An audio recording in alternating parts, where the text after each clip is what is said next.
po sa inyong lahat at welcome back po sa ating apologetics as for the past several months na, no? Ilang month na? I think, Father, mag-8 months na. Mag-8 month. Wow! We have been discussing the truth of our faith. No? And so, as we always remind bawat isa sa inyo, be a missionary by sharing itong ating live episode. So, pwede kayong mag-start ng watch party. Ngayon na. Pwede kayong mag-share sa inyong wall. Pwede kayong mag-share in group chat. So, go to Messenger. Lahat ng mga group chats ninyo. Bawa kung ikaw ay isang altar server o isang katekista, share mo sa mga kasama mo sa ministry para dadami ho yung kaalaman ng mga Katoliko. Basta, pag lang panoorin at enjoy mo lang, share mo sa iba. By the way, we welcome this afternoon, starting this afternoon, yung Biblical Apostolate ng Parokya of the Holy Sacrifice in UP ay nagpaalam po sa kanilang kura at pinayagan at sila ay mag-cross-posting every Sunday. Wow. No? So, welcome po sa ating mga kapatid taga UP. Brother Roy Ermitanyo. Yes po. Yes. Ating tagas. Si Brother Roy at welcome din no kung mayroong ibang parokya or ibang organisasyon or ibang ministry na nais mag-cross posting. Huwag po kayo magdalawang isip. Magpaalam po kayo kay Brother Edwin kasi I have no clue kung paano cross posting. Yeah. Ako din po. Wala rin. Ay, wala. Tayo, no? Wala akong clue ng cross posting. Paano kinakain yan. Pero basta ibig sabihin na i-appear yan sa inyong mga Facebook page, no? So, welcome po and keep sharing. And habang tayo ay naghihintay ng mga bagong viewers nating, huwag makalimutan banggitin kung saan po kayo para mabati namin kayo naman na alam natin kung saan kayo naroon, no? For example, ito, si Lex, magandang hapon po, watching from San Jose del Monte, Bulacan. Yan, kababayan ni Father. Yes, No? yes. Yan. Si Cecil naman, good afternoon from Florida, Pampanga. Yan, good afternoon po. Si Isidar de Guzman, watching from Santa Lucia, Novaliches. Yan, hello po. Si Roy, yan, si Roy Ermitanyo from Yes, UP. Roy Hello Abad. po. And, and salamat, no? And salamat for promoting sa iyong parokya, Roy. Thank you very much. Si Helen, si Nanay Helen from Ascension Chapel. Hello, good afternoon po sa Payatas. Very nice. Sino pa po? From Malaysia, Father, si Kite Byron, watching from Malaysia. Hello. Yan. Ito naman si Rosemary Suggang, watching from New Washington, Aklan. Ayan, Very nice. beautiful place. Father, bumati po yung director natin, Father. Happy 8 months rin daw po sa atin, Father. Wow, very good. Actually po, 7 pa lang po ngayon and approaching 8 po, Father. Approaching 8 Yes, months. Wow, approaching very 8 good. months. Si Adeline, watching from Poblacion, Danau City, Cebu. To God Very be the nice. glory. All right, very good. From Olongapo, CFC Zambales, si Norilyn. Yan. From 7-Eleven Ortigas po, si Tricia. Yan, very good. Saan pa po kayo? Saan po kayo? Keep sharing. Yan, keep sharing. Sa ilang sandali, magsisimula po. At ang usapan po natin, i-carry mga ilang sagot sa mga katanungan nyo na naitanong nung patapos na ang nakaraang programa. And then, when we finish about that and all this about the Eucharist, no? We will start talking about the sacrament of confirmation. Yan. And sa ganon, matatapos natin ang sacraments of initiation. Yes, Father. That are, Brother Edwin, uli, Baptism, baptism, the Holy Eucharist, and Yeah. yung topic natin for today is the sacrament of sacrament of confirmation. confirmation. Okay. Hello, Marina from Marikina City. Yan. From Kawasaki City, Japan, si Walter.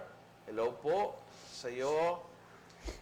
From Mabalacat City, Pampanga, si John Adriano. Good afternoon po. Yan. Very good. International po tayo. From Dubai, si Josie. From Novaliches, si Cristina. Yan. Okay. From Imus, Cavite, si Rod. Alright. Okay. So marami po tayong lugar. Siyempre, bago magsimula po, humingi tayo ang gabay ng ating Panginoon, and let's pray together the 3 o'clock prayer. Brother? Sa ngalan ng Ama, ng Anak, at ng Espiritu Santo. Amen. Pumanaw ka, Jesus. Subalit ang bukal ng buhay ay bumalong para sa mga kaluluwa at ang karagatan ng awa ay bumugso para sa sanlibutan. O bukal ng buhay, walang hanggang awa ng Diyos, yakapin mo ang sangkatauhan at ibuhos mong ganap ang iyong sarili para sa aming lahat. O banal na dugo at tubig na dumaloy mula sa puso ni Jesus bilang bukal ng awa para sa aming lahat, ako ay nananalig sa iyo. O banal na dugo at tubig na dumaloy mula sa puso ni Jesus bilang bukal ng awa para sa aming lahat, ako ay nananalig sa iyo. O banal na dugo at tubig na dumaloy mula sa puso ni Jesus bilang bukal ng awa para sa aming lahat, ako ay nananalig sa iyo. Panginoong Hari ng Awa, muli po kami nagpapasalamat para sa hapong ito na ipinagkaloob niyo po at muli niyo po kami pinagtipon-tipon upang magsagawa po ng misyon tungkol po sa apolohetika, pagtatanggol ng aming pananampalataya. Panginoon, pinagpapasalamat po namin ang pagkakataong ito na muli po namin nakasama si Father Lucho ngayong hapon. Hinihiling din po namin, Panginoon, ang inyong gabay para sa aming bayan, para sa buong mundo po. Lalong-lalo na po ngayong panahon ng pandemya. Bigyan niyo po, Panginoon, ang kagalingan ng mga may sakit, Panginoon. Pag-asa po, Panginoon, para sa mga nagdarahop at mga naghihirap. Kalakasan po at kalusugan para sa aming mga frontliners, Panginoon, na lumalaban po sa COVID-19 pandemic. Gayon din po, kalusugan para sa aming lahat upang makaiwas po sa anuman pong sakit. Panginoon, hinihiling din po namin ang Espiritu Santo ng karunungan, kaalaman, at pangunawa na ibigay sa amin ng inspirasyon para sa hapong ito, para maging matagumpay po ang misyong ito. Ito ay hinihiling namin sa matamis na pangalan ni Jesus. Amen. Amen. Amen. Sa ngalan ng Ama, ng Anak, ng Espiritu Santo. Amen. Okay. So, as always, we start with yung mga carry-on Yes. questions. No? Okay. Meron tayong 3 katanungan na humabol noong nakaraang program. Father, yung time po kasi na yun, parang nasimot namin yung questions eh. And yung mga tao very eager to ask questions, kaya po may humabol pa rin po, even after the program. Tanong pa kayo ha. Mayroong questions pa habang pinagdi-discuss namin. Post the question kasi either now or later, i-entertain po natin ang mga katanungan nyo. Ha? Okay, our first question po na naiwan is from Sister Regina Menor, the Queen. Father, ano po ibig sabihin ng inculturation? Salamat po. Okay. Actually, dalawang termino yan. Enculturation, yung E-N, tsaka yung inculturation, yung I-N, yung umpisa.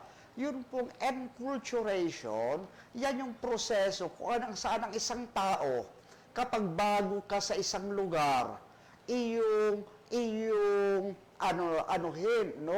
ihahanda mo ang iyong sarili para masanay ka at maging kabahagi ka ng kultura na ng iyong bagong lugar, ng iyong bagong tahanan. So halimbawa kapag yung mga OFW natin, nagpunta kunwari ng Italy, doon nagtrabaho, o sa Hong Kong, siyempre, kinakailangan sanayin niya yung sarili niya sa pagkain ng mga taga-Hong Kong, or pagkain sa Europe, pagkain sa US, yung mga yung language, kung yun ay English speaking, you must learn how to speak English. Yung mga OFWs natin, they learn how to speak Japanese in Japan, Chinese, Mandarin or Cantonese in Hong Kong, they speak Italian or French, in Europe. So sa pamamagitan niyan, makikita natin Pilipino pa rin sila, Pilipinong-Pilipino pa rin. Pero makikita natin minsan yung kanilang pananalita, pagkilos, at pananamit, ay very European na rin sapagkat na-influensyahan sila in a positive way. In a positive way ng kulturang kanilang ginagalawan. So kasi pag ikaw ay nasa isang lugar, para ikaw ay makapabuhay ng mapayapa at maayos doon, kinakailangan din mapag-aralan mo yung mga mabubuting bahagi ng kulturang iyon. No, so tayong mga Pilipino pag nasa abroad, we bring our Filipino culture like our Catholic faith, our love of the Santo Niño, our being prayerful, our being family-oriented, no, close family ties. Dinadala natin yan doon. So we are enriching the American or European culture through our presence. No, ganyan din ang ginawa ng mga Irish, na mga American people, no, when they migrated to other place. And at the same time, we also allow their culture to enrich us.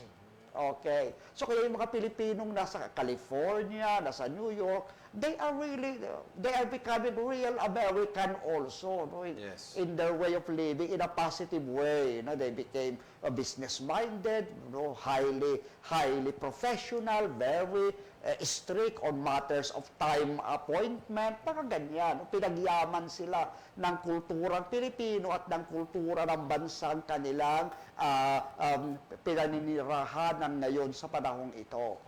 Pero pag sinabi nating inculturation sa ating pananampalataya, ibig sabihin yung ating Christian faith, pag ang simbahan ay isang misyonero at dinala natin ang ating Christian faith, no, sa ibang lugar, ay ganun din. No, we bring our Christian faith to enrich the place, like the Philippines. No, noon daw puro polygamous, yung may polygamy, yung laganap. Tinuruan natin yung mga kalalakihan na maging tapat sa kanilang asawa. Di ba? Pinagyaman sila ng ebanghelyo. Tinigilan natin yung pag-aaway-away ng mga tribo, na wag magpatayan, wag magtagaan, no? Magkaroon ng kapayapaan for us to become one nation, no? That we respect each other as brothers and sisters. But at the same time, the church also is being enriched, pinagyayaman din at pinagbabago ng kultura kung saan siya pumupunta. Halimbawa, alam natin na ang Panginoong Jesus nagmisa nung Last Supper, ang gamit ay Hebrew and Aramaic. Okay, pero nung ang mga apostol nangaral na sa Corinto, sa Efeso, sa Galacia, even in Rome, they use Greek because the language of the world that time was the Hellenistic Greek of Alexander the Great. No, okay. Nung bumagsak na yung Hellenistic Empire, ang naging lengguwahe naman sa Roman Empire, nag-rise yung Roman Empire, was Latin. So eventually, no, the Mass was translated into Latin, the Bible was translated into Latin. Kaya meron tayong Byzantine Catholic Rite, preserving the Greek culture. Meron din tayong Roman Rite, preserving the Latin culture. At nung sila Saint Cyril and Methodius nagpunta sa mga Slav, sa Poland, sa Russia, they also use the Slavonic language. They even compose a dictionary, you know, for that. Okay, dito sa Pilipinas, sabi nila, Father, bakit nasakop tayo ng Espanya? Hindi tayo Spanish-speaking ng husto. Bakit Pilipino ang lengguwahe natin? Because the Catholic Church, the missionaries, the Spanish missionaries before decided to preserve the Filipino language rather than imposing in Spanish on us. Ginawa nila yung ating panitikan, gumawa sila ng mga dictionary, tinuruan nila tayo ng Tagalog grammar and even the other languages. No? They also preserve the Ilocano, Kapampangan, Cebuano, etc. And so our native language has been preserved because of the influence of the Catholic Church. And at the same time, although Catholic tayo, nandyan sa Roman Rite tayo, we belong to the Church of Rome, pero yung ating pananampalatayang Katoliko, pinagyaman din ng ating Filipino culture. Like when simbang gabi. Wala yan sa ibang lugar. Ngayon, kumakalat na, sumisikat na dahil ang mga Pilipino sa iba't ibang mga bansa na. No? Mga ganyan. O, mga devotion natin sa Poong Nazareno. Oo, sa Santo Niño. Diba? So, baka ganyang bagay. So, mga simbahan na nayari sa kawayan, no? Sa mga mahihirap na lugar na mga ganon. So, yung ating arkitektura ng mga simbahan na may contribution yung Filipino culture and Filipino weather and situation. So, kaya ang lahat ng yan, no, ay pinagyayaman tayo. Yung pananampalataya natin, ito ay Jewish, Greek and Roman influence, but at the same time also influenced by the local church where we belong. Father, has it something to do with the way of celebrating masses? Kasi Father, someone asked me, Brother, bakit sa Africa, sumasayaw-sayaw sila sa misa? Parang they were shocked. Bakit hindi kasi nila nakasanayan na may mga sayaw-sayaw doon po sa misa? Yes, kasi may mga aspeto. Yung misa, essentially speaking, that is one and the same. Yes po. Okay, ngayon, pero halimbawa kagaya ng music, ng arts, ng architecture, syempre gagamitin ng simbahan yung mga local talents doon. Para dito sa atin, kinakanta natin mga compose ni Father Hontiveros, nila Father Manoling Francisco, because they are, we will not expect the Africans to sing the song of Father Hontiveros in the Mass. They have their own composers, they follow their own rhythm, and the Africans, they really love to dance. That's part of their culture, and that's not unliturgical. That is a liturgical tradition that has been accepted by our saints, by our popes and bishops from time immemorial, from the time of the apostles who reached Africa. So kaya dahil diyan, no, ang goal natin dito, kapag aprobado ng simbahan, Yes po. tinatanggap na. Kasi ang Santa Iglesia magsasabing, ito ay appropriate for our faith. Ito ay contrary to our faith. Hindi yan pwedeng magkasalungat yan, tsaka yung ating pananampalataya. Okay? So, hindi tayo maglalagay ng mga anito sa loob ng simbahan. mga gano'n. Ilalagay natin Santo Niño. Hindi pagano yung Santo Niño. Galing yun sa Biblia. Yun ay larawan ng Panginoong Jesus. No? Pero yung mga anito, yun we discarded.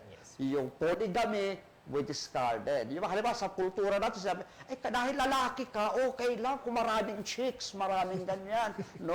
Sabi natin, ay, bali yan. No? Sabi ng Panginoon, be faithful to your wife, baka ganon. Okay, so makikita natin na hindi lahat ng nasa kultura ay dapat nating i-reject.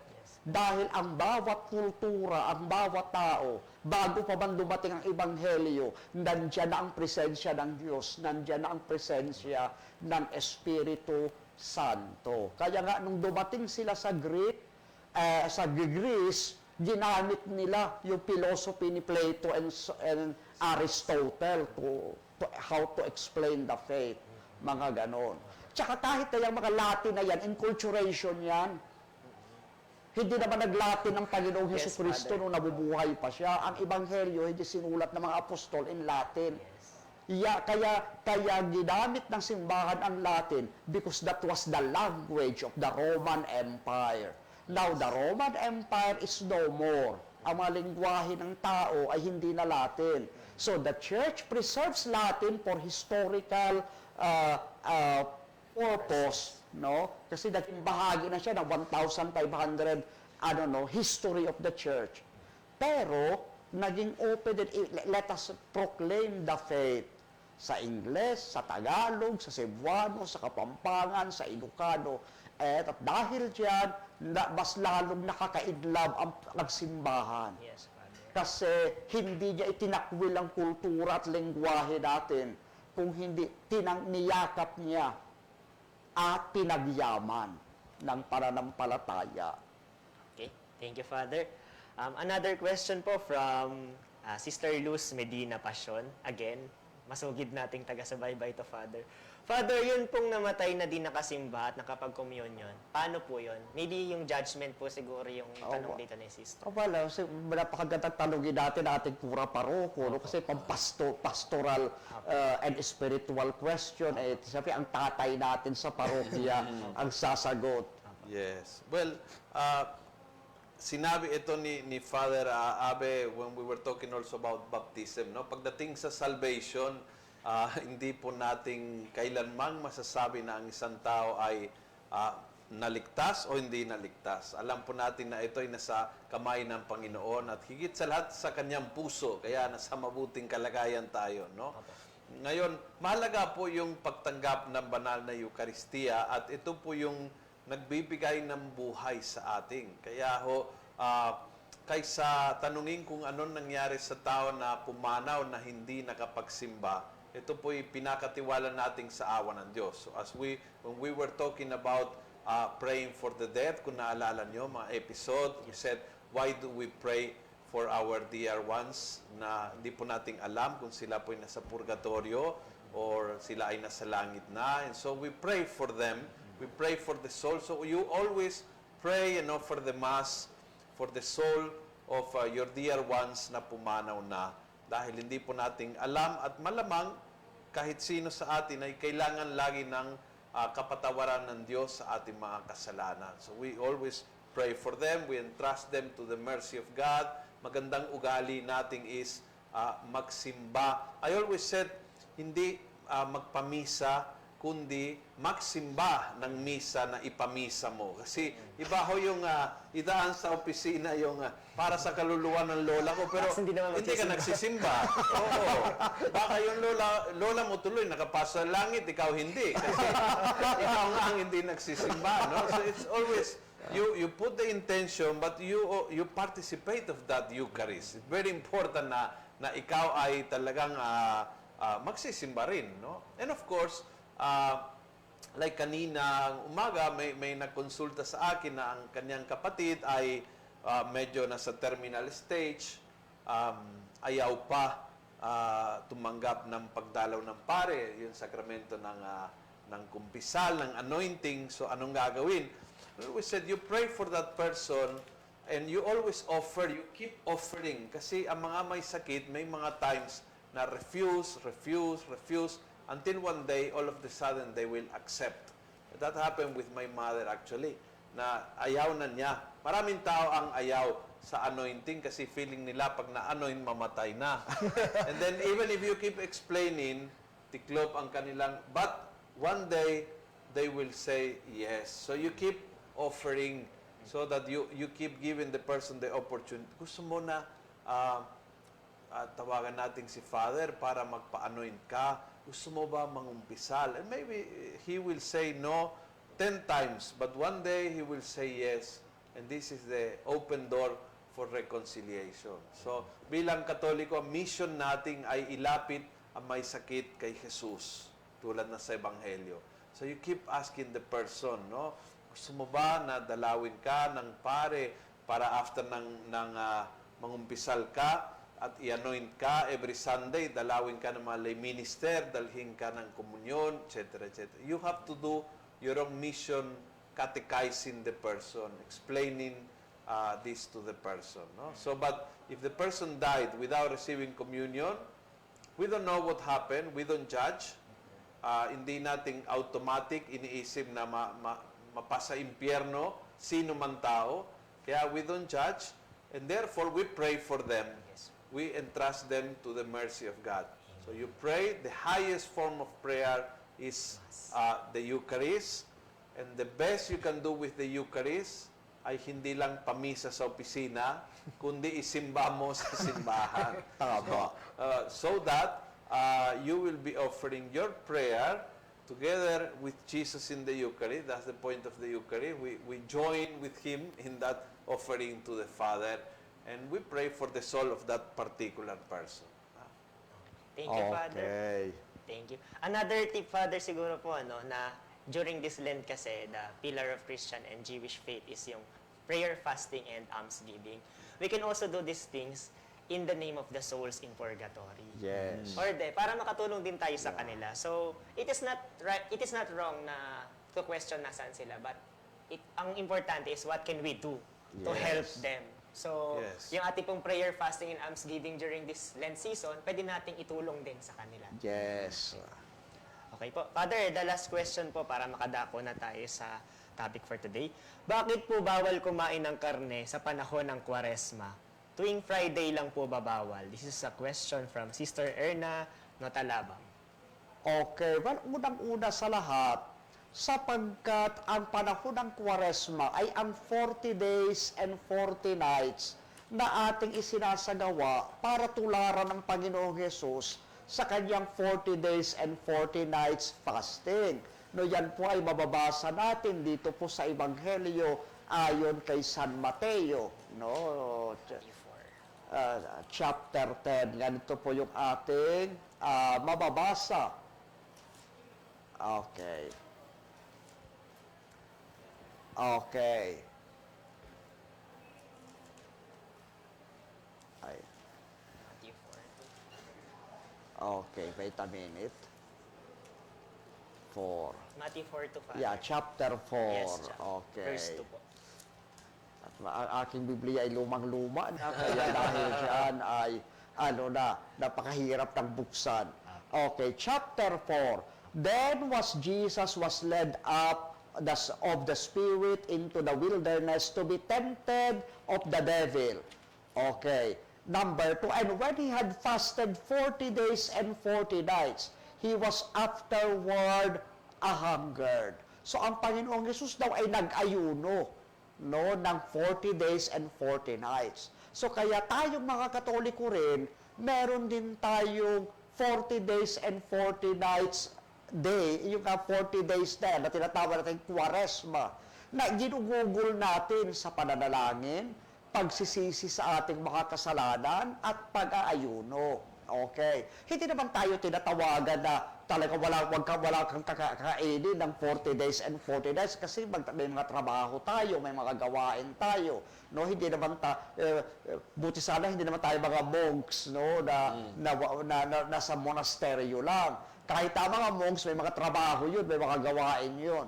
Okay, ang ibig sabihin po kasi ng fasting, no, ay doon sa 3 meals, merong isa sa 3 meals ang iyong isa-sacrifice, i-offer mo sa Panginoon. Pero kakain ka pa rin ng the other 2 meals. Okay. At iyan, ang fasting talaga natin ay Good Friday, no, at Ash Wednesday. Ang kinagawa naman natin tuwing Friday, yung tinatawag nating abstinensya at penitensya. So, sa mag-abstain ka, hindi ka kakain ng mga masasarap na pagkain. Kasi nga, inaalala mo yung araw ng pagpapakasakit ng Panginoon. Di ba, kapag inaalala mo yung araw ng kamatayan ng iyong magulang o ng taong mahal na mahal mo, umiiyak ka, nasasaktan ka, nagluluksa ka, nagdadalamhati ka. That's not the time na para mag-enjoy. Pero pag Sunday, dahil yan ay day of the resurrection of the Lord, diyan natin niluluto yung ating mga masasarap na pagkain. Yan tayo nagpa-family reunion. Yes. No, every Sunday naman is a mini family reunion, family gathering in prayer and worship, also through the Holy Mass. And nagkakainan tayo, namamasyal tayo, no, nagkikwentuhan tayo at nagkakasayahan tayo. Pero yung araw ng Friday, nag-abstain tayo, especially during Kwaresma, sapagkat inaalala nga natin ang pagsisisi ng ating kasalanan at gayon din ang pagpapakasakit at kamatayan ng ating Panginoong Jesucristo. Yung ating pag-abstain, syempre ang unang-unang hindi natin kinakain yung mga masasarap na pagkain tulad ng karne. Kaya mas recommended ng simbahan sa atin kumain ng isda at gulay. Okay. At yan, hindi lang yan practical na bagay na kagaya ng karne at isda at gulay. Yan ay merong moral and spiritual implications. No, kahit tayo meron nga rin yung medical implications kasi kahit tayo mga doktor, at tama-tama mo na mag-diet ka, iwasan mo yung mga karne, more on vegetables and fruits ka. I have heard so many doctors saying that to sick people. At dahil sa mga healthy, para wag ka magkasakit, wag ka magka-diabetes, wag ka magkaganito, wag ka magkaganyan, concentrate more on vegetables and fruits. Eat more fish, avoid too much meat, especially red meat. Sinasabi yan ng mga doktor. At sa ating buhay naman, sa spiritual na pamamaraan naman, sinasabi sa atin ng simbahan, wag lang tayo puro pasarap sa buhay. No? Kinakailangan din, meron din tayong self-control. Meron din tayong balance sa ating buhay. Kapag Pasko, no, kapag birthdays natin, anniversaries, kumakain tayo, nagleletsyon tayo, kumakain tayo ng masasarap. Pero dapat sa loob ng isang taon, meron din tayong panahon, kagaya ng panahon ng Biyernes, no, every Friday, avoid meat, no, don't too much healthy food. Mag-focus tayo sa simple things. At the same time, tinuturuan din tayo nito na hindi lamang sa pagkain, magkaroon din tayo ng renunciation, no, on things that we desire. Kasi pag tayo nagpasasa lang sa kung ano yung gusto natin, gusto ng katawan natin ng pagkain, maaari tayong maging lasinggero, maaari tayong maging alipin ng bisyo, ano, at ng layaw ng katawan. Kaya kinakailangan para madisiplina natin ang ating katawan, magkaroon tayo ng self-control. Kinakailangan marunong din tayong i-renounce, no, yung mga bagay na masarap sa atin.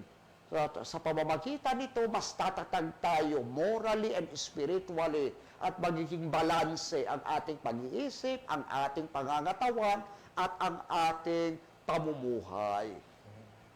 Okay, thank you, Father. Father, yan lang po yung tanong Yun na ang naiwan. tanong. Oo. Sige, pag-check na lang kasi kanina may nawala sa akin dito mga question but may dalawang questions kanina sa ating Sige po. live streaming. Father, we go to another sacrament that completes the sacrament of initiation. That Opo. is the sacrament of confirmation. Opo. So, ano po ito? Anong sacrament ito? Saan po nating matagpuan sa scripture yung sacrament of confirmation? Okay, ang unang-una pong kadalasan pag narinig natin yung sacrament of confirmation, ang unang-unang tinatanong sa atin, saan pa sa Biblia yan? Saan yun ang pagkukuha Oo. yung pangalan na confirmation na yan? Okay, yan pong confirmation, kasi yun nga, dahil nga sola scriptura, no? Bible alone yung pag-iisip, kaya ang gusto nilang makita sa Biblia yung pangalan na confirmation. Yan pong pangalan na confirmation, kinuha natin sa banal na kasulatan. Yan po ay nasa Philippians chapter 1, verse 7. Pakibasa sa King James Version, Brother Edwin. Philippians chapter 1, verse 7. Okay, Philippians chapter 1, verse 7, ganito po ang ating mababasa. Even as it is meet for me to think this of you all, because I have you in my heart, inasmuch as both in my bonds and in the defense and confirmation of the gospel, ye all are partakers of my grace. Okay, so sabi ni Apostol San Pablo, no, na yung ating pananampalataya ay hindi lamang pinagtatanggol. Ito rin ay pinagtitibay. We are being confirmed to the truth of our faith. Okay. At yan din, another passage na binigay sa atin ng New Testament ay ang Hebrews chapter 6, verse 16. But no need to read that kasi nga narinig na natin yung salitang confirmation. Pero ano ba talaga yung sakramento? Mababasa po natin sa banal na kasulatan nung nalaman ng mga apostol na yung mga Kristiyano ng Samaria ay nabinyagan na. Pero sabi nila, kulang pa yan. Natanggap nyo na ba yung Espiritu Santo? Hindi pa. Kaya pinadala doon si San Pedro at si San Juan para sila ay patungan ng kamay at upang tanggapin nila yung Holy Spirit. Ibig sabihin, bukod sa binyag, meron pang isa pang sakramento na dapat ay kasunod ng binyag. At ito'y nagmula mismo sa mga apostol. Pakibasa, Brother Edwin, ang Acts chapter 8, verse 14 to 17.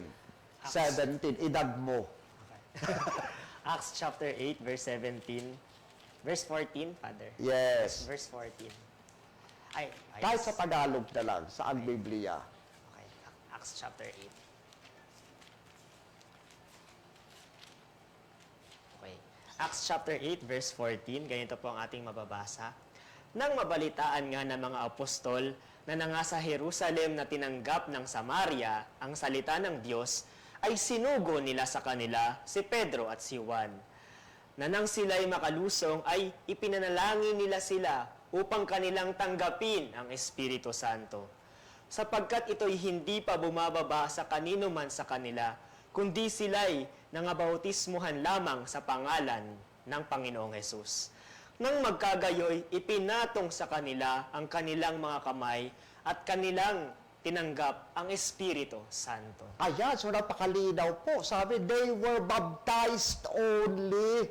Nabinyagan lamang sila.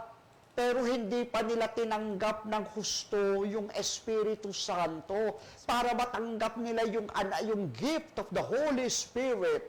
Yung pagpapatibay ng pananampalataya through the presence of the Holy Spirit.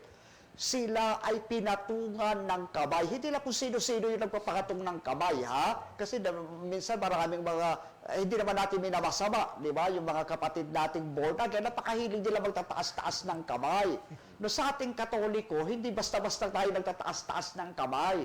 Kasi yung nagbibigay sa atin ng pagpapatong ng kamay, sa ordination man ng pagkapare o kaya sa sakramento ng kumpel, yung pagkakaloob ng Espiritu Santo ay obispo. Yes, O, lima na lang kung may isang pare ay kagaya ni Father Lucio bilang kura paroko, di makakarating ang obispo, pwede siyang bigyan ng special authorization ng ating mahal na obispo. Okay. Pero, as much as possible, ang bishop ang gumagawa niya, kaya si St. Peter, Santo Papa, tsaka Cardinal John, ang nagsagawa niya, bigatin ang gumawa niya. Sa diocese natin, ang bishop natin ang gagawa niya, magpadala siya ng Monsignor, nagagawa niya, yung parish priest, Pero, bukod pa sa not by baptism alone, but also by the laying of hands. Kaya yan yung isa pang pangalawang pangalan ng confirmation. Ito ay pagpapatong ng kamay, kung saan tinatawag ng obispo yung Espiritu Santo na lukuban yung mga nabinyagan para pagkalooban sila ng Holy Spirit. At sa pamamagitan ng pagpapakatong ng kamay na yan, tinatanggap nila ang Espiritu Santo at sila'y pinagtitibay kasi may pananampalataya na they received the gospel, they were baptized. So, ang presensya ng Espiritu Santo, pinagtitibay sila, ginagawa silang sundalo ni Kristo. No, para sila ay maging karapat-dapat na magpahayag ng salita ng Diyos, no, at magbahagi ng pananampalataya sa iba. Okay. So kaya dahil dito yung ating sacrament of confirmation ay talagang very biblical and at the same time apostolic in origin. Yes, Father. Ayan. Apostolic. Bakit, Father, yung Espiritu Santo, hindi nila natanggap sa baptism? Okay. Yung sa community na yan. No? Ang Kasi ating sa ating paniniwala, at in-explain din po natin na isa sa mga bunga ng binyag is yung pagtanggap ng Trinity, no? Yes, tama po. Oo. Actually po talaga, Father, sa sakramento ng binyag, tinatanggap na natin ang Espiritu Santo. No? Kaya lang, may mga specific gifts ang Holy Spirit sa pamamagitan ng binyag. Ang unang ginagawa ng Espiritu Santo, tinatanggal ang original sin o kasalanang mana. Ginagawa tayong Kristiyano at member ng church. Tayo ay dinideklarang mga anak ng Diyos. Okay. So, yung mga specific gifts na yun ng Holy Spirit, presensya ng Holy Spirit, nasa atin, at hindi na matatanggal yun. Pero, kaya nga ito ay, ang tawag ng simbahan ay confirmation, kundi pinagtitibay na lang yung pinagkaloob sa atin sa bautismo at dinadagdagan pa. No? Kasi karamihan naman sa atin, bata pa nung tayo ay binyagan, o kahit tayo mga adults, they were babies in the faith, kahit na adult baptism yun.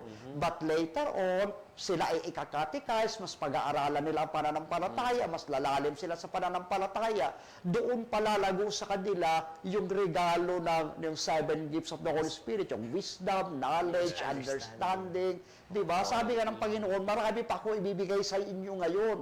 Pero hindi nyo pa yan maiintindihan ngayon. Are you ready? Later on, the Holy Spirit will be given unto you and He will lead you to greater truth. Yes. Okay, kaya dahil diyan, through the sacrament of confirmation, mas dadagdagan pa yung regalo ng Espiritu Santo at pinagtitibay tayo sa tatak ng Espiritu Santo. Parang kumbaga isa double confirmation, no? Confirm ng Diyos ang biyaya ng Espiritu Santo. Amen. Nadagdagan in the sense na lumaki na tayo, so yung ating capacity ng pagtanggap ay lumaki.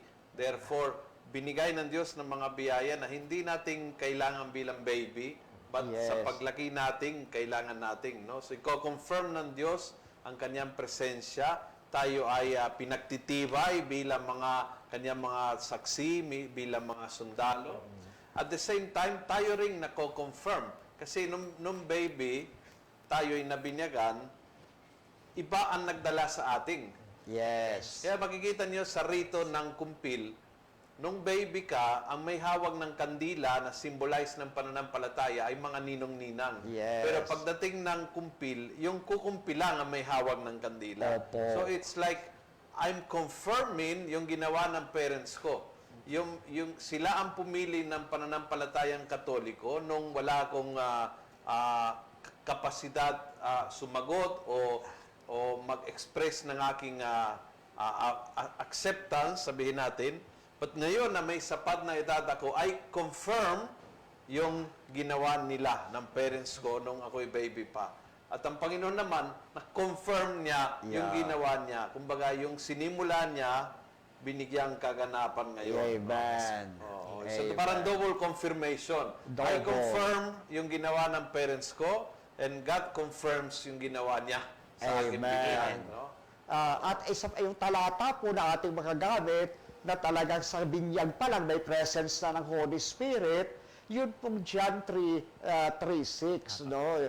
John 3:3, okay, and 3:5, na kung saan sinasabi po dyan na ang tawag sa baptism, you will be baptized by water and the Spirit. Yes. Okay. So kaya kasama na rin talaga sa binyag ang presensya ng Holy Spirit. Ang proof pa dyan, yung formula, di ba? Yung Matthew 28:19, baptize them in the name of the Father, the Son, and the Holy Spirit. So, Kaya the yung, Spirit is already present at yes, baptism. opo. Oo. So, tinatanggap natin, but tinatanggap yung ibang Gifts. Regalo, gifts. yes, Oo. additional gifts. Oo. Dahil, Malaki na tayo. malaki na. So, yung space ay lumuwa, kumbaga, no? Yung pangunawa ay... pero kailangan ng gift ng pangunawa. Yes. Even So, the responsibility, Father, mas Yes, malaki even na. the responsibility. Even the responsibility. Yeah. Para si Brother Edwin, dati iba ang responsibility niya. Ngayon, host na almusalita. Yes. Now, sino po yung ministro ng sakramentong ito? Well, ang ministro po ay ang ating mahal na obispo. Kasi ayon po sa ating pananampalataya, the bishops are the successor of the apostles. Okay, kung paano po ang Pope is the successor of Saint Peter, so siya rin ay successor of the apostle, but particularly of Saint Peter. Ang mga bishops natin, sila ay successors of the apostles. Kaya sila yung gagawa ng makagawain na talagang katungkulan ng mga apostol. Tapos, ano ang form sinabi po natin sa binyag is tubig at yung formula na I baptize you, no, in the name of the Father, Son, and Holy Spirit. Napaliwanag din po natin noon na is not I baptize you in the name of Jesus, is not we baptize you, but is I baptize you in the name of the Father, Son, and Holy Spirit, at gamit ay tubig. Ngayon, Opo. pagdating sa kumpilho, ano po yung form ng sacrament? Ang unang-unang mahalaga pong dapat nating tingnan sa kumpil, yung special prayer ng obispo calling on the Holy Spirit na bumaba sa kanyang mga alagad no, sa kukumpilan. Tapos, kagaya po ng nabasa natin sa banal na kasulatan, papatungan ng obispo ng kanyang kamay yung mga kukumpilan. At pagkatas kukuha siya ng chrism oil, ng oil na mula sa katas ng olibo, na binasbasan. No, yan ay sacred oil. Na binigay na namin sa inyo ang talata. Kung saan makikita sa Biblia yung chrism oil na dapat gamitin, no, sa pagkukonsagra, no, for consecration, for sanctification. Okay. At tatatakan niya, no, sa noo ang oil ang kukumpila na sasabihin niyang tanggapin mo ang tatak ng Espiritu Santo. Be sealed with the Holy Spirit. Kaya dahil po diyan, ang taong iyan ay tinatanggap niya ngayon, no, siya ay tinatanggap niya ang tatak ng Espiritu Santo na hindi maaalis kailanman.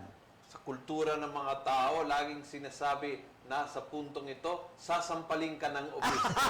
Paki-explain ho yan. Ba't sinasabi yan? Tinatakot yan sa mga nakakatekism na sasampalin ka ng obispo. Actually po naman, hindi naman po talaga sampal. No? Hindi po naman, ang ating mga obispo ay hindi parang Nora Vilma, no? At Sharon at Maricel na nagsasampalan.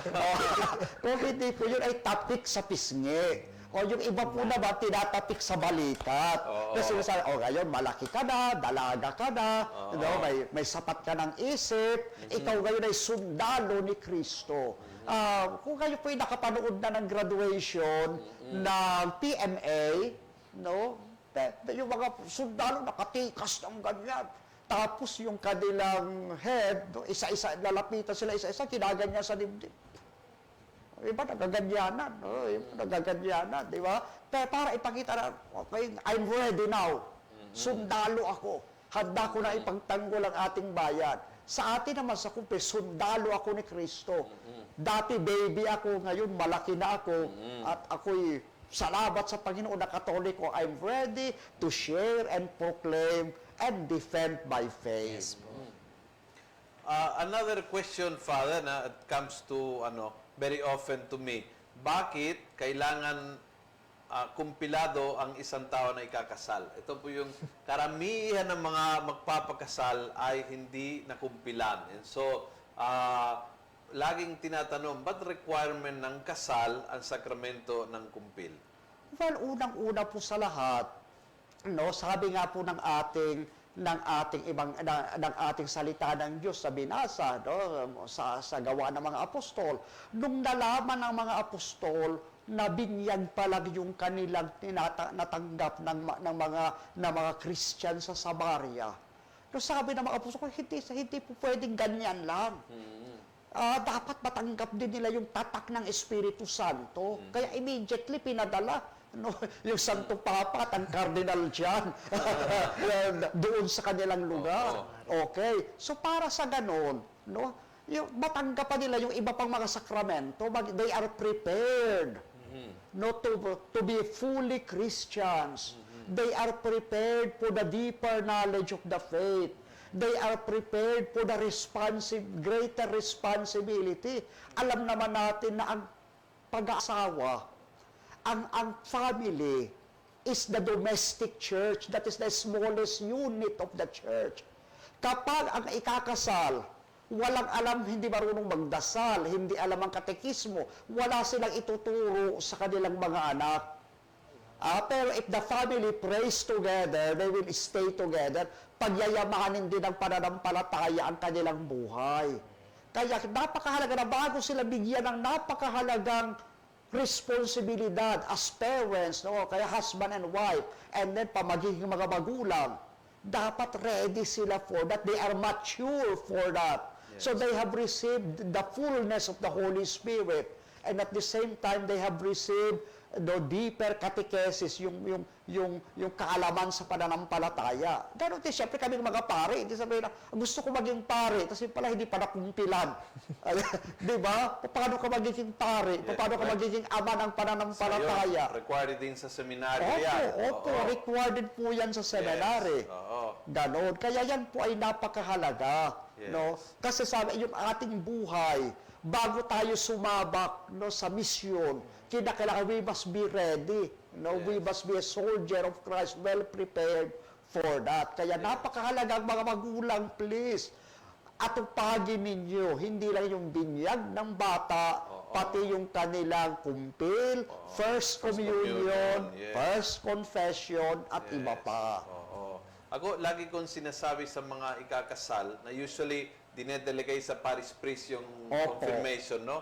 I always tell them, ang requirement is, hindi ka pwede mag-commit sa Kanya kung hindi ka committed sa Panginoon muna. Exactly. Because it will be a failure. And Yes. so, the church requires, for your sake, hindi po ito bureaucratic, it's for your sake. Yes. You cannot be committed to her kung hindi ka committed to him. Exactly. Otherwise, walang patutunguhan itong pagsasama ninyo. Opo. No? And so, it's more than a requirement, is about commitment. No? Kaya napakahalaga, no? Mga magulang, pakiusap lang ho, kasi sa totoo, Father, talagang 80% to 90% ng mga ikakasal ay hindi nakumpilang. So, Opo. ibig sabihin, napakaliitan rate ng mga kumpil. Totoo po. Oo, napakaliitan rate ng mga, parang very underestimate itong sacrament na ito. Opo. Buti pala, Father, nakapagpakumpil na ako kasi baka napagalitan niyo ako ngayon. Tapos Ayun. ka. Tapos ako Tapos nito. ka na. Father. Yeah, Okay. kapag hindi ka pala kumpilan, hindi ka pwede maging co-host na almusalita. Another thing, Father, kasi napansin ko na po, before we move to the sacrament of service, kailangan kumpleto mo muna yung initiation. Yes. Tama po. Yung Correct. mga basic Oo. sacrament initiation because it is fundamental to our faith. Yes. 3 sacraments po.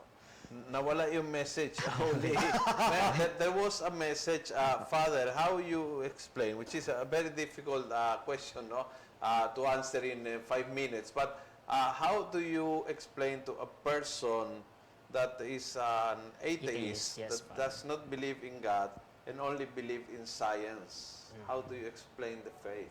Okay, unang-una po sa lahat, if the person only believes in science, then use science to lead him to God. Gamitin mo ang sensya para ilapit siya sa Panginoon.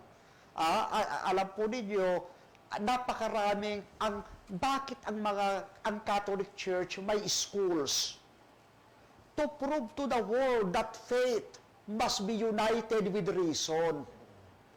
At at the same time, hindi nyo ba alam, ang isa sa nag-develop ng science ay ang Catholic Church. Yeah. Okay. So kaya halimbawa po, yung Big Bang Theory, no? Jesuit. Sino nag-develop niya? Si Monsignor George Lemaitre. Jesuit. Yeah, the best friend of Einstein. At even before him, sino yung father of genetics? Si Father Gregor Gregory Mendel. Mendel. Okay, mga ganyan. So, bakit, alam ba yung sa sinapupunan ng babae, bakit may fallopian tube? Naggaling yan kay Father Falopio na anatomist. Okay, famous anatomist. So, ang simbahan natin, we develop science, kaya nga tayo may mga universities, may mga scientific centers. Okay.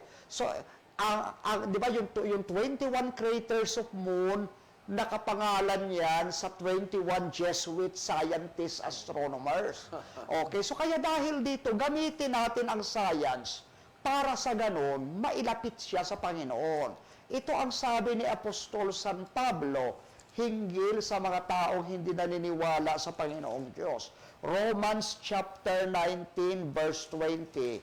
Sabi kaya, sapagkat ang nakikilala tungkol sa Diyos ay hayag sa kanila. Sapagkat ito ipinahayag ng Diyos sa kanila. Sapagkat ang mga bagay niyang hindi nakikita, buhat pa ng lalangin ang sanlibutan ay nakikitang maliwanag sa pagkatanto sa pamamagitan ng mga bagay na ginawa niya, maging ang walang hanggan niyang kapangyarihan at pagka-Diyos upang sila'y walang madahilan. So, halimbawa, sabihin mo, alam niyo, di ba, bawat batas, may gumagawa ng batas, ba, Philippine Constitution. Ginawa yan ng Constitutional Commission of 1986. Okay. May 1935 Constitution, may Constitution ng panahon ni Marcos, 1972 o 1973 Constitution. Eh bakit yung law of gravity, Yung law of thermodynamics, sino ang gumawa ng batas? Sino ang namamahala na magkaroon ng high tide at low tide? Yung electric fan umiikot. Bakit ang Earth, napakalaking planeta, higanting planet, lumulutang at may orbit? Bakit hindi yung araw ang umiikot sa Earth? Bakit ang mga planets ang umiikot sa Sun? Sino nag-decide nun? Hindi naman si Marcos ang nag-decide nun. Hindi naman ang Supreme Court ang nag-decide nun. Aling Supreme Court? Supreme Court ng United States, Supreme Court ng Pilipinas. Hindi. Bakit may batas ang kalikasan? Bakit may law of genetics, may law of heredity? Bakit ganon? Sino ang gumawa? Sino ang nag-utos? Bakit yung dugo umiikot sa ugat ng tao? Diba kasi yung gasolina, bago umiikot yan sa sasakyan, kailangan i-start mo muna ang engine.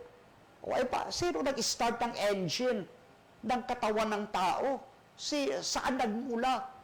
Yung order, and law in nature, mga ganyang bagay. Actually, argument na yun, argument yan ni St. Thomas Aquinas, hindi na bago yung mga yan. Okay, so kailangan maunawaan natin sa simpleng lingwahe. Wala lang, tsamba lang. Well, that's where pumapalpag yung argument nila. No? Oo. It's impossible na tsamba lang ang lahat Yes. nito. Ngayon, kasi kung talagang Diyos, ipakita mo ka sa akin. Kung wala rin Diyos, ipakita mo rin sa akin. Diba sabihin mo na tsamba lang yung existence ng daigdig. Ipakita mo rin sa akin na tsamba lang. Show it to me. So if you cannot show it to me, then your own argument will backfire. At nagpapatunay na hindi mo kayang patunayan na walang Diyos. Okay? Kasi ang sa atin, hindi mo nakikita ang Diyos kasi ang iyong mga mata ay napakaliit para makita ang napakalaki at pinakamalaking katotohanan. Hindi nga kayang abutin ng iyong mata ang ilalim ng dagat. No? You cannot even look at the vastness of the universe kahit gamitin mo ang Hubble telescope. So how much more the greatness of God who created all these things. Ang sa atin, dahil minandyaan ang universe, surely the creator of the universe, the source and origin of the universe is also there. Pag sinabi mo sa akin na laging nandiyan ang universe, the universe is eternal, then ang universe ang Diyos para sa iyo because it has become eternal. Yes. But that's also scientifically incorrect. Exactly. Kasi self-defeating Scientifically, po it's iyon. incorrect that the universe is eternal. Opo. There is a question related to our topic from Leonor. Pwede po ba makatanggap ng sacrament of confirmation ng sabay ang makapatid? Ito always lumalabas sa kasal at sa kumpil. Itong tanong na ito. Oo naman. Basta na sapat na gulang na sila. Okay? Hindi naman sinasabi na, yun lang, di ba? Yung sa banal na kasulatan nga, sa Acts of the Apostles, pag yung tatay na convert, yung buong family sabay-sabay na binibinyagan. Okay? Hindi naman sinasabi na, maghintayan muna. Kasi Father, siguro po sa pamahiin na sukob yun, Yes, Father. yes. Doon galing. Huwag po kayong maniwala sa mga pamahiin. Okay, with all due respect sa ating mga old people, pero pagbasahin po natin ang Catechism of the Catholic Church, superstitious beliefs is contrary to our Christian Catholic faith. Kasi yan po ay New Age teaching, paganistic teaching. Hindi po yan Christian teaching. Okay, and with that, nakumpleto po natin ang isang oras sa napakabilis na panahon. At next week, we will have a little break on the sacraments. At ang pag-uusapan po natin is yung Kwaresma. Yes. Kasama dito yung mga umpisa ng Kwaresma, yung abo, bakit may abo, bakit ito ay ibutbut sa bumbunang o ipahit sa noo, saan galing yung tradition na ito. We will talk about our tradition of fasting. We'll talk about other traditions of our Holy Week and Lenten time. So, kung may mga questions kayo, don't hesitate. Prepare the questions. Pag-uusapan natin ang panahon ng Kwaresma na napakaganda po sa buhay ng ating simbahan. Amen. Nasa Biblia po yun. Paglalagay, pagbubudbud sa noo, Yun. at saka pagkukrus sa noo, parehong nasa Biblia yan. Yan, okay. Oh, maganda. Mababasa yan. So, abangan, ha? Abangan. Alright, so see you next week. Salamat po sa inyong lahat and have a blessed week. God bless po.